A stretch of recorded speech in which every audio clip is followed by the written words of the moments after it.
Bankers సమావేశం ఇంత వాడి వేడిగా గతంలో ఎప్పుడూ జరిగి ఉండకపోవచ్చు. బ్యాంక్ అధికారుల వ్యవహార శైలిపై కేంద్ర మంత్రి పెమ్మసాని సీరియస్ అయ్యారు. బ్యాంక్ అధికారులు వ్యాపారాలు చేసుకోవడానికి, సంపాదించుకోవడానికి కాదు ఉంది, ప్రజలకు సేవ చేయడానికి అంటూ ఆయన ఆగ్రహం వ్యక్తం చేశారు. సంవత్సరానికి పైగా జనంతో మమేకం అవుతున్న పెమ్మసాని చాలా మంది రైతులు, చిన్న వ్యాపారులు, విద్యార్థుల ఇబ్బందులను గమనించారు. దీంతో ఆయన ఇటీవల కాలంలో బ్యాంకర్స్తో కలెక్టర్ కార్యాలయంలో ఒక సమావేశం ఏర్పాటు చేశారు. సమావేశం మొత్తం వాడి వేడిగా జరిగింది. లీడ్ బ్యాంక్ మేనేజర్ సమావేశం అధ్యక్ష బాధ్యత తీసుకుని అందరికీ ధన్యవాదాలు అంటూ మొదలుపెట్టారు.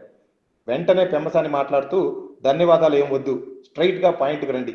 ఏ బ్యాంకు ఎన్ని లోన్లు ఇచ్చారు, ఎందుకు టార్గెట్స్ చేరుకోలేకపోతున్నారో సమాధానం చెప్పాలంటూ నిలదీశారు. దీంతో అందరూ ఒక్కసారిగా సైలెంట్ అయిపోయారు. ఎవరో ఒకరు సమాధానం చెప్పండి అంటూ ఆయన గట్టిగా మళ్లీ ప్రశ్నించారు. దీంతో జిల్లా అగ్రికల్చరల్ అధికారి అందుకొని, సార్, రైతులు చాలా ఇబ్బందులు పడుతున్నారు, బ్యాంకర్స్ సహకరించడం లేదు అన్నారు. దీంతో పెమ్మసాని, మీరు డేటా మొత్తం ఇవ్వండి, ఏ బ్యాంకు ఎంత రుణాలు ఇచ్చారు, దరఖాస్తు చేసుకున్న వారికి ఎందుకు రుణాలు ఇవ్వడం లేదు అంటూ మరలా ప్రశ్నించారు. ఆ వెంటనే 3 నెలలు టైం ఇస్తున్నాను, ఈలోపు మీ పనితీరు మార్చుకోకపోతే మీరు గుంటూరు జిల్లాలో పనిచేయడానికి ఇక అవకాశం లేకుండా చేస్తాను అంటూ ఆగ్రహం వ్యక్తం చేశారు.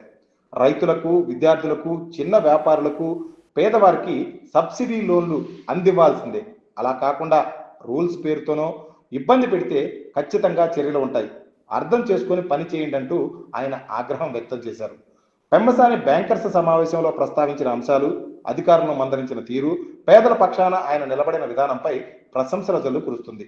ఇక్కడ గుంటూరు జిల్లాలో ఉన్నటువంటి అన్ని both private and public banks వాళ్ళందరినీ, అధికారులు అందరం కూర్చొని అసలు లోన్స్ ఏ విధంగా డిస్ట్రిబ్యూట్ అవుతున్నాయి అంటే, టెనెంట్ ఫార్మర్ క్రాప్ లోన్స్ ఉన్నాయి, ఎడ్యుకేషనల్ లోన్స్ ఉన్నాయి, ఎంఎస్ఎంఈ లోన్స్ ఉన్నాయి, అదేవిధంగా ప్రధానమంత్రి మోదీ గారు తీసుకొచ్చిన మంచి స్కీమ్స్ కొన్ని ఉన్నాయి, విశ్వకర్మ స్కిల్ డెవలప్మెంట్, సూర్యగర్, ఇట్లా మల్టిపుల్ స్కీమ్స్. వీటన్నిటిలో ఏ బ్యాంకు పర్ఫార్మెన్స్ ఎలా ఉంది, అదేవిధంగా కొన్ని లోన్స్ టార్గెట్ వరకు రీచ్ అవ్వట్లేదంటే రీజన్స్ ఏంటి? రీజన్స్ ఇందులో మల్టిపుల్ ఉన్నాయి. ఒక్కొక్కసారి పబ్లిక్ అవేర్నెస్ లేకపోవటం, ఇంకొకసారి పబ్లిక్ అవేర్నెస్ ఉన్నా కొంతమంది కరెక్ట్గా యూజ్ చేసుకునే వాళ్ళు ఉంటారు, కొంతమంది దాన్ని వేరే విధంగా వాడుకోవాలనుకునే వాళ్ళు ఉన్నారు.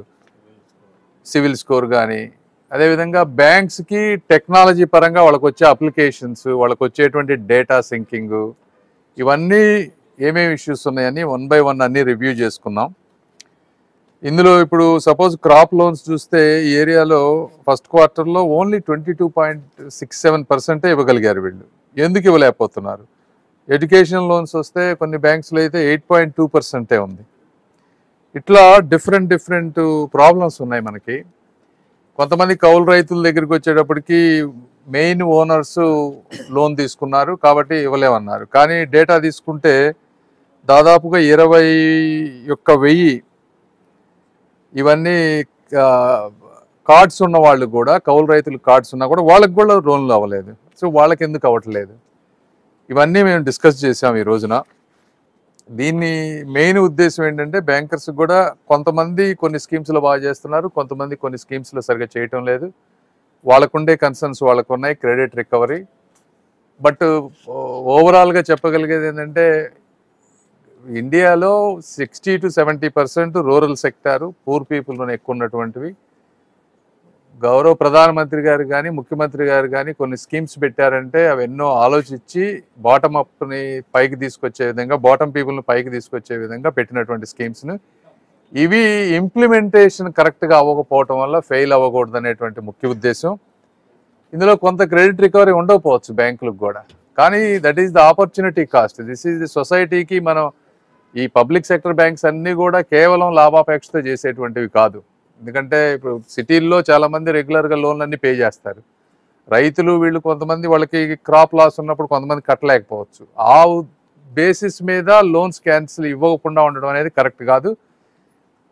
వాళ్ళు ఈ లోన్లు కొన్ని రాకపోయినా కూడా వాళ్ళు దానికి సిద్ధమై ఇవన్నీ ఇవ్వాలి. అందుకే that is the purpose of these public sector banks. ఇవన్నీ ఆ ఇష్యూస్లో ఒకసారి ప్రైమరీ ఆబ్జెక్టివ్స్ని బ్యాంకు వాళ్ళు మర్చిపోకుండా చేయటం అదొకటి.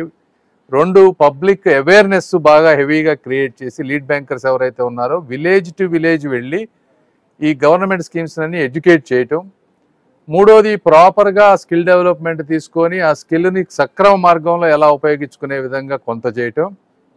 నాలుగోది, వీళ్ళు లోన్స్ని టెక్నికల్గా ఇష్యూస్ లేకుండా లోన్స్ని డిస్పర్స్ చేసే విధంగా మెకానిజం.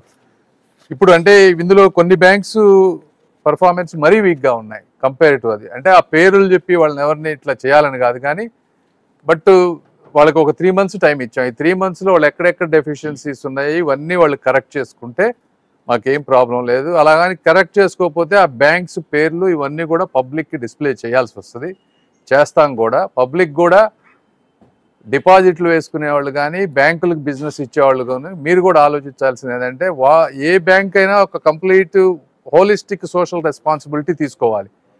జనరల్ ఒక బిజినెస్ ఇంట్రెస్ట్ ఇంపార్టెంట్, 80-90% తప్పు లేదు, కానీ ఒక 10-15% హోలిస్టిక్గా పేదవాళ్ళకి రైతులకి న్యాయం చేసే విధంగా వాళ్ళ పాలసీస్ ఉండాలి. అలా ఉన్నప్పుడే అలాంటి వాటినే మనం కూడా ప్రజలు కూడా ముందుకు తీసుకువెళ్ళాలని, అది ఆ పేర్లన్నీ ఇప్పుడు చెప్పం కానీ బట్ బ్యాంక్ వాళ్ళు కూడా ఇదంతా గుర్తుపెట్టుకోవాలి. పెట్టుకొని మేము కూడా పబ్లిక్లోకి ఎవరు మంచి బిజినెస్ చేస్తున్నారో వాళ్ళనే ప్రమోట్ చేస్తాం. కాబట్టి దయచేసి మీరు ఎక్కడ ల్యాప్సెస్ లేకుండా మీ సిస్టంలో ఉన్న అన్ని లోన్స్ని ఎంతవరకు చేయగలరో మీరు అవన్నీ చేస్తే పబ్లిక్ హ్యాపీగా ఉంటారు, మీరు హ్యాపీగా ఉంటాం, ప్రజాప్రతినిధులుగా మేము కూడా హ్యాపీగా ఉంటాం అని ఈ విధంగా తెలియజేసుకుంటాం.